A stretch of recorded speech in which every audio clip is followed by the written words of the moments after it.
안녕하십니까, 이진우입니다. 포스코 제철소 안에서 포스코의 지시를 받고 일해온 협력업체 근로자들은 포스코 직원으로 인정해야 한다고 대법원이 11년 만에 확정 판결을 내렸습니다. 철강업계의 불법 사내 하청 논란에 종지부를 찍은 셈인데요. 포스코와 업계 전반에 적지 않은 영향이 예상됩니다. 잠시 후에 이번 판결의 의미와 영향 자세하게 짚어서 들어보겠습니다. ESG를 추구하는 기업의 주식이나 채권에 투자를 하면 환경도 살리고 투자 수익률도 높아진다는 논리로 돈이 몰리던 ESG 투자에 요즘 변화의 조짐이 있습니다. 투자 열풍이 점점 식어가고 있다는 건데요. 그 이유 중에 하나가 러시아 우크라이나 전쟁 때문이라는군요. 어떤 얘기인지 좀 들어보겠습니다. 전국 어디에서든 모바일 운전면허증 발급이 가능해졌다는데 모바일 운전면허증이라는 건 뭐고 어떻게 발급받으면 되는 건지, 발급을 받으면 뭐가 좋은 건지 이것도 좀 들어보겠습니다. 7월 29일 금요일 손에 잡히는 경제 바로 시작합니다.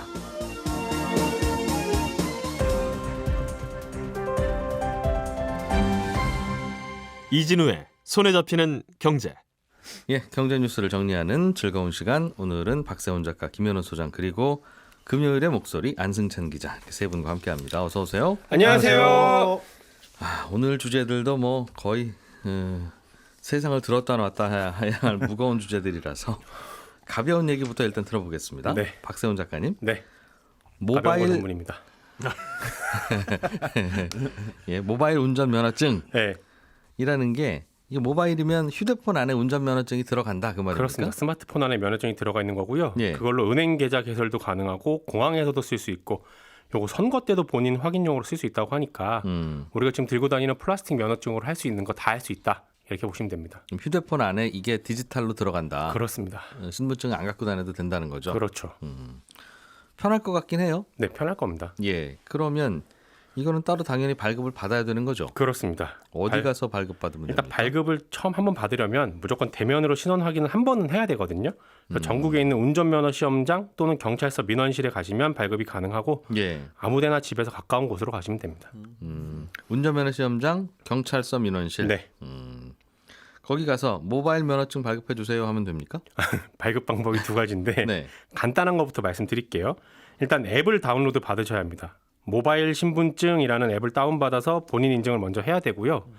운전면허 시험장에 가면 모바일 면허증 발급하는 코너가 있을 겁니다. 창구가 따로 있다. 네, 예. 거기 가서 직원에게 모바일 면허증 발급받으러 왔습니다라고 하면 네. 태블릿 PC를 하나 보여주면서 손님 여기 QR코드 보이시죠? 이거 찍으세요라고 할 겁니다. 예. 그러면 모바일 신분증 앱에 사진 촬영 기능이 있거든요. 그걸로 QR코드를 찍으면 바로 발급이 됩니다. 앱 다운로드 받고 네. 면허 시험장 가서 네. 직원이 보여주는 QR 코드를 찍으면 됩니다. 조금 전에 다운받은 그 앱을 열어서 찍으면 된다. 그렇습니다. 예. 비용은 1,000원입니다.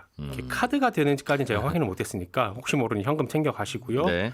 다른 방법은 IC 칩이 내장된 운전면허증을 발급을 받는 건데 이건 지금 내가 가지고 있는 플라스틱 면허증을 반납하고 IC 칩이 내장된 면허증으로 재발급 받는 겁니다. 그러니까 교체하는 겁니다. 어차피 휴대폰 안에 넣어서 쓰려고 하는 거였는데 왜 또 IC 칩이 내장된 플라스틱 면허증을 받아요? 스마트폰을 잃어버리거나 네. 새로 폰을 사거나 아니면 뭐 최신 기기가 나와서 폰을 교체하는 경우가 있잖아요. 예. 그러면 QR코드로 발급을 받게 되면 폰 바꿀 때마다 운전면허 시험장에 가야 됩니다.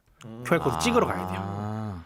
방식은 간단하고 발급 비용도 싸지만 이건 좀 귀찮아요. 네. 근데 이렇게 발급을 받으면 굳이 다시 안 가도 새로 바뀐 폰에다가 그 인식만 시켜주면 바로 발급이 가능하거든요. 그렇기 때문에 IC 칩이 내장된 면허증으로 재발급을 받는 건데 예. 요거 재발급 받은 면허증을 스마트폰 뒤편에 접촉을 하면요. 스마트폰마다 근거리 무선 통신 기능이라는 게 있어요. 예. 그걸로 스마트폰이 IC 칩을 인식을 합니다. 그러면 본인 인증 거쳐서 모바일 운전면허증 발급받을 수 있는데 좀 전에 QR코드 방식은 비용이 1,000원이라고 말씀드렸지만 네. 요건 좀 비쌉니다. 13,000원. 원래 면허증 재발급 받을 때 8,000원 내고요. 여기에 이제 5,000원은 IC 칩 비용이라고 생각을 하시면 됩니다. 그렇군요. 그냥 앱을 다운 받아서 네. 면허 시험장이나 경찰서에 가서 발급받겠습니다 하면 쉽긴 쉬운데 네, 비용도 싸고. 이건 휴대폰을 교체할 때마다 매번 해야 되는 일이고 네. 휴대폰을 교체할 때마다 매번 경찰서나 운전면허 시험장 안 가도 되는 방법은 네. 지금 갖고 있는 운전면허증을 칩이 달린 네.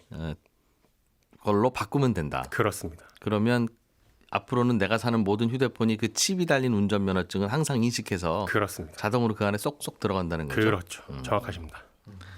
알겠습니다. 모바일 운전면허증을 발급받아서 갖고 다니다가 그 휴대폰을 잃어버리면 네. 그러면 휴대폰도 이제 새로 바꿀 텐데 그거는 조금 전에 제가 말씀드린 대로 방식에 따라서 다르게 입력하면 된다는 그렇죠. 거죠. 근데 잃어버리면 면허증 정지 신청하셔야 됩니다. 네. 콜센터 있는데 1688-0990 여기 네. 본실 신고를 하면 즉시 모바일 운전면허증 잠김 상태가 돼서 이용을 못하게끔 돼버려요. 예. 그래서 화면에 표시가 안 됩니다. 그러다가 잃어버린 폰 찾아서 본인 인증 거친 다음에 모바일 면허증 잠김 해제하면 다시 사용할 수 있고요. 못 찾아서 새 휴대폰을 산다. 그럼 뭐 IC칩 면허증 받으신 분은 다시 등록하면 되고 예. QR코드 받으셨던 분은 운전면허 시험장 다시 가시면 되고. 그렇군요. 면허 정지가 되면 네. 모바일 운전면허증도 같이 정지되는 거겠죠? 정지됩니다. 정지되고 화면에서 아예 안 보이게 되고요. 아. 면허 정지가 해제가 되면 모바일 운전면허증도 정상 상태로 자동 변경되는데 네. 면허가 취소된 경우 있죠. 네. 그 경우는 모바일 면허증도 폐기가 됩니다. 그렇군요.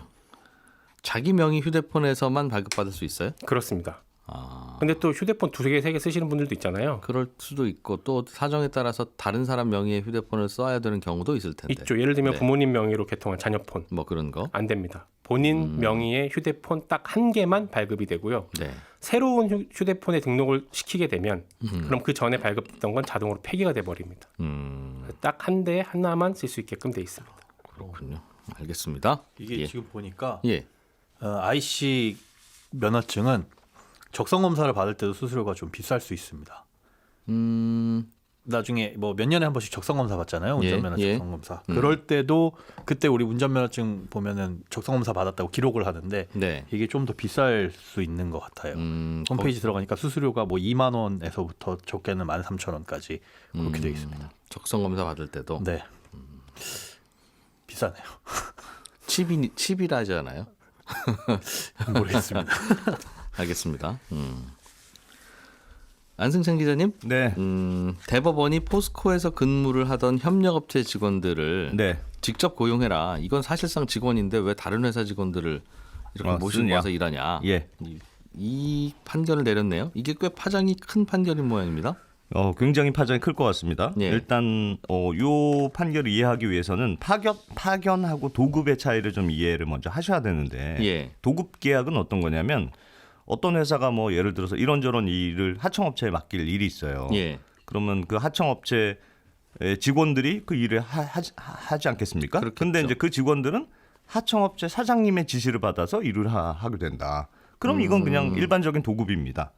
그런데 만약에 이 하청업체 직원들에 대해서 원청업체 일을 맡긴 회사 직원이 나와서 이렇게 일하세요, 저렇게 일하세요, 이렇게 업무를 직접적으로 지시하고 뭐 근태 관리도 했다. 네. 그런 경우에는 이건 도급이 아니고 직원을 파견시켜서 일한 것이라고 봐서 파견이라고 해석을 하거든요. 예를 하나 좀 들어봐 주세요.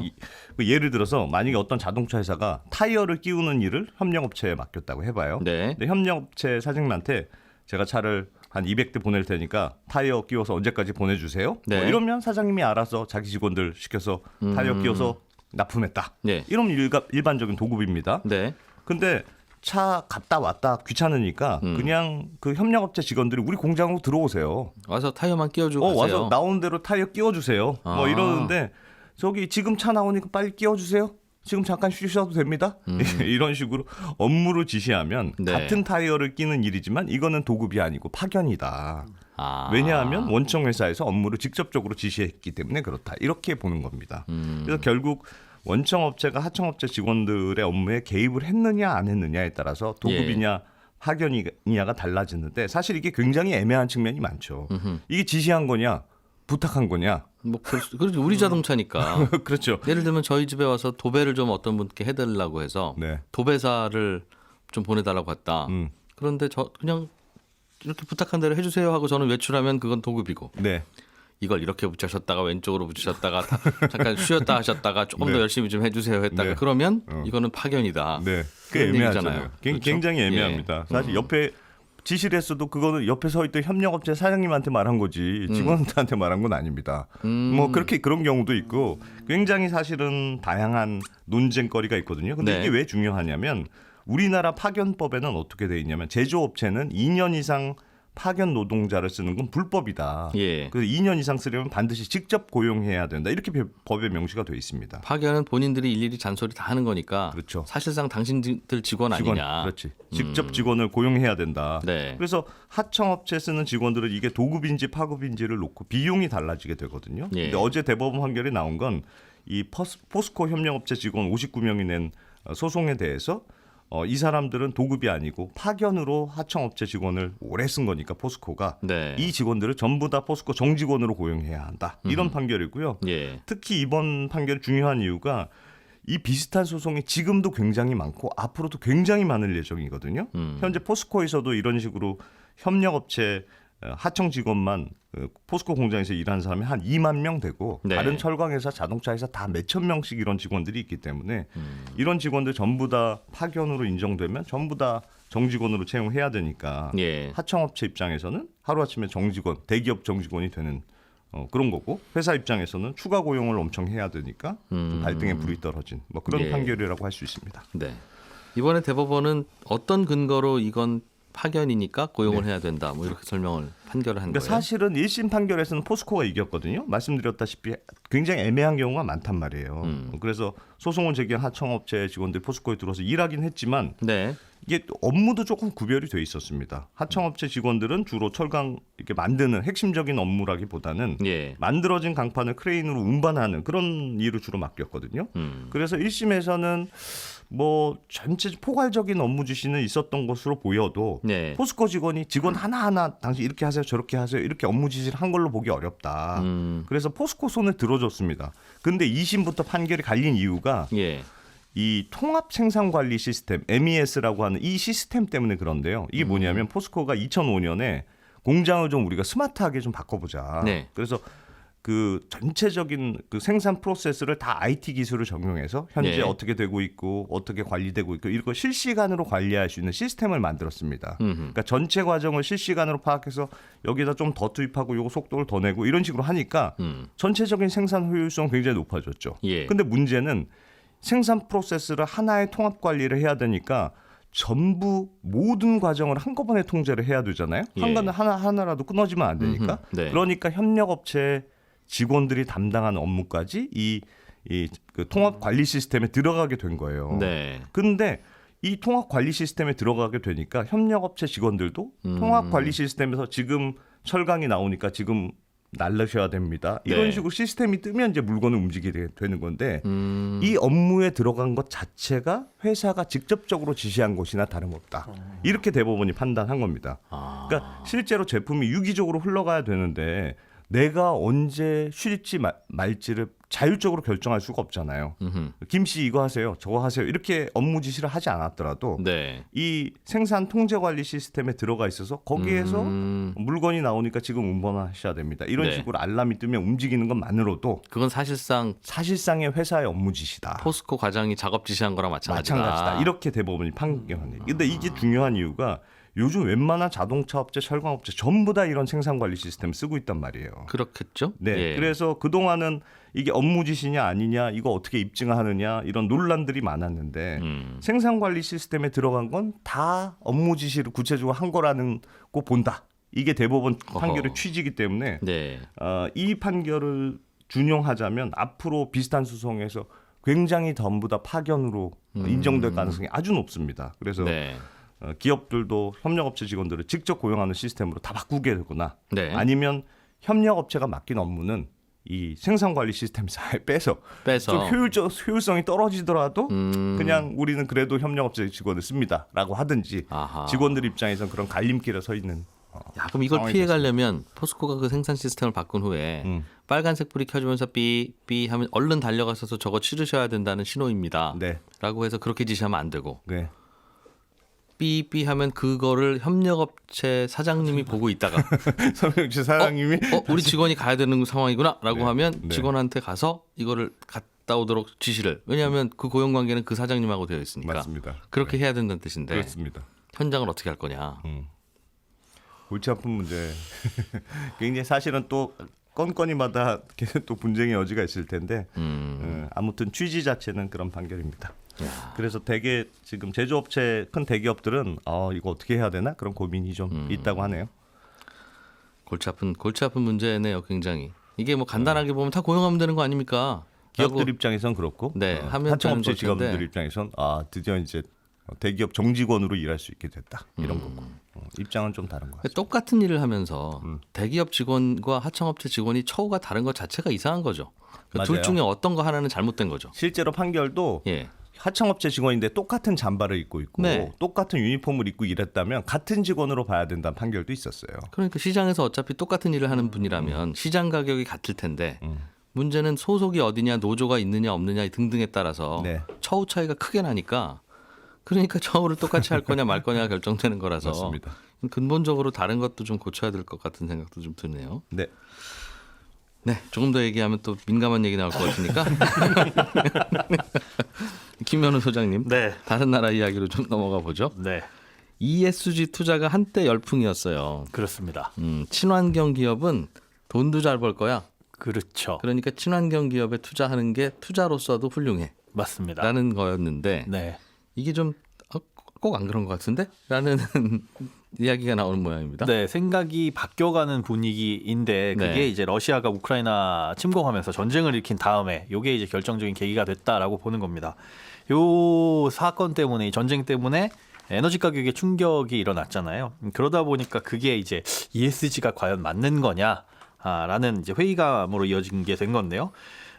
물론 환경도 생각하고 뭐 사회적 효용 가치도 생각하고 지배구조 개선하는 이런 기업이 장기적으로는 옳다라고 정의를 하고 있는데 예. 당장 단기간에 투자를 하려는 투자자들의 입장에서 단기간 이익하고 충돌하다 보니까 이 ESG에 대한 투자 열풍 이런 게 좀 식고 있는 분위기입니다. 그러니까 ESG의 평가 기준으로만 보면 뭐 기후 변화 막기 위해서 친환경 정책 내놓는 기업들을 높게 평가하고 거기에 투자를 해야 되는 게 맞는 거잖아요.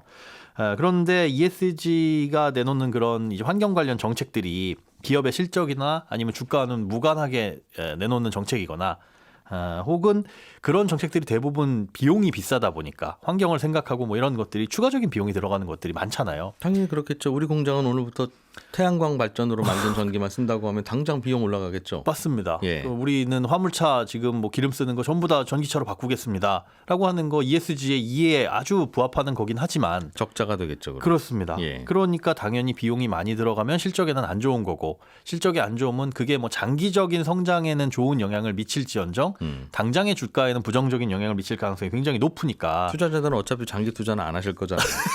네.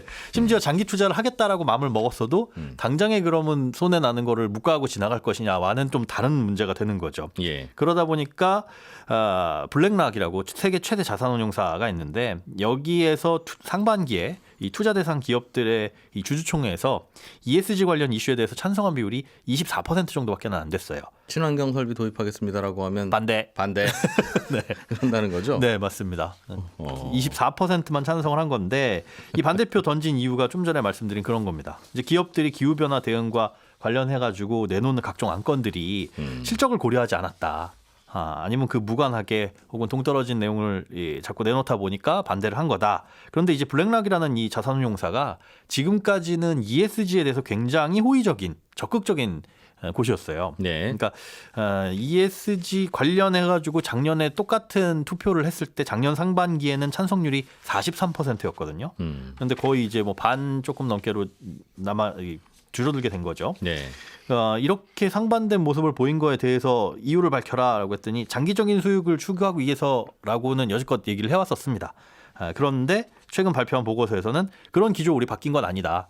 장기적인 수익을 추구하는 건 맞는데 주변의 투자 환경하고 맥락이 바뀌고 있다는 거죠. 그 주변의 투자 환경과 맥락이 바뀐 이유는 러시아 우크라이나 전쟁이 가장 결정적이었고요. 그러니까 기존의 이 ESG에 대한 획일적이고 규격화된 이런 평가 기준 자체가 상황과 환경이 바뀌었으면 덩달아서 바뀌어야 되는데 그게 바뀌지 않고 있기 때문에 이걸 적용하게 되면 지금 상황에서는 이건 맞지 않다라고 생각을 한다.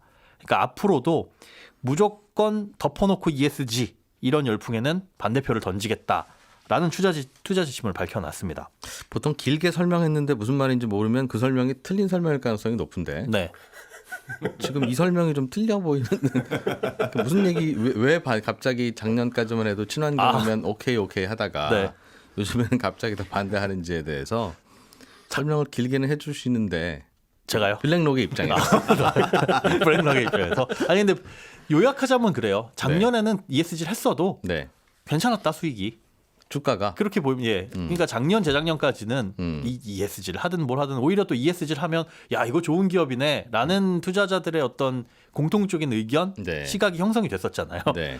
그러다 보니까 뭐 ESG 한다 좋아. 라고 해서 투자를 할 만했는데 러시아 우크라이나 사태 터지고 나서는 이게 조금 방향이 어긋난다라는 거죠. 그래서 앞으로도 지금 같은 과거 같은 그런 장이 아닐 가능성이 높기 때문에 예. 기업의 실적이 어느 정도 미치는 정책을 내놓느냐에 따라 가지고 판단을 하겠다. 그 말은 네. 우리는 환경이 중요해서 ESG 한 게 아니라 투자 수익률이 좀 좋을 것 같아서 ESG 한 건데 사실 그겁니다. 네. 투자 수익률이 이제 안 좋은 거니 네. 환경이고 뭐고 우린 잘 모르겠다. 그렇게 보는 게 맞죠. 그 얘기하는 거잖아요. 되게 솔직하네요. 사실 이게 자산운용사의 가장 1번 존재 목표가 그거잖아요. 투자 수익률을 내겠다. 그런데 이 상황과 환경이 바뀌었으니 예전 같이 똑같이 우리가 움직일 수는 없지 않느냐라는 겁니다. 알겠습니다. ESG 중에서 네. E는 환경이고 S는 뭐 사회적 책임, 네. G는 지배구조 뭐 이런 거라던데 네. S나 G도 좀 변화가 있습니까? 네, 이 상대적으로 사실 E 말고 S나 G는 덜 급하게 취급을 받는데 예. 그런데 이제 S에 대한 것도 정의가 좀 달라지는 분위기예요. 그간 이제 유럽의 투자회사 같은 경우에는 전쟁은 안 좋은 거야라는 명분으로 방산업체 같은 거 투자를 금지하는 자산운용사도 있었거든요. 무기 만드는 회사는 어쨌든 나빠. ESG에서 S에 반하는 곳이야. 네. 그런데 러시아하고 우크라이나 전쟁이 터지다 보니까 야 방어 목적으로는 그래도 무기가 있어야 되는 거 아니냐? 그럼 이건 S에 부합하는 거 아니야? 라고 볼 수도 있다는 거죠. 그런데 공격이 최선의 방어라는 말도 있잖아요. 그럴 수도 있고요. 그러니까 이거는 어떤 시선으로 보느냐에 따라서 그냥 그때그때 달라질 수 있는 겁니다. 그래서 이 스웨덴의 최대 금융사 SEB라는 곳이 있는데 네. 여기에서는 그간 방산업체 투자를 금지하고 있었다가 전쟁이 발발하고 나서 4월 1일부터는 그래 방산업체 투자해도 돼라는 걸로 지침을 바꿨어요. 네. 이게 사실 뭐 S에 대한 기준점 잣대가 바뀌어서 그럴 수도 있겠지만 단기적으로 이제 눈에 보이는 수익을 보니까 방산업체 쭉쭉쭉쭉 올라가는 거 그냥 눈 뜨고 볼 수만은 없지 않겠습니까? 자산운용사 입장에선. 네. 그러다 보니까 이런 것도 한몫하지 않았느냐라는 추측도 들어가고요. 또 ESG 각각 지표가 서로 충돌하는 문제들도 있습니다. 예를 들어 전쟁 일으킨 러시아 제재하는 건 S에 부합하지만 예. 이것도 러시아의 에너지 의존도 줄이자고 또 다른 화석연료에 의존하는 거는 E에는 또 반하는 거잖아요. 그러니까 독일이 러시아 가스 끊고 난 다음에 산에 나무하러 간다면서요. 그러면 이게 S는 충족을 하는데 예. 제재를 해야 되니까. 근데 이거 E는 이게 친환경이야? 우리가 하고 있는 이 짓이? 라고 한다면 이게 충돌했을 때 이걸 좋은 평가를 해야 되느냐? 네. 이런 부분에 대해서도 다시 한번 들여다보면서 ESG에 대해서 좀 회의감, 뭐 효용성을 놓고 시각이 달라지는 것 같습니다. 좋은 일을 하려면 우리가 많이 불편해도 좋은 일은 해야 된다는 생각을 해야 되는데 우리가 불편하지 않은 범위 안에서 좋은 일을 하려고 하다가 생기는 일이죠. 그렇습니다. 예. 네. 안승찬 기자, 박세훈 작가, 김현우 소장 세 분과 함께했고요. 들어주신 청취자 여러분 고맙습니다. 저는 11시 5분에 손경제 플러스에서 또 인사드리겠습니다. 이진우였습니다.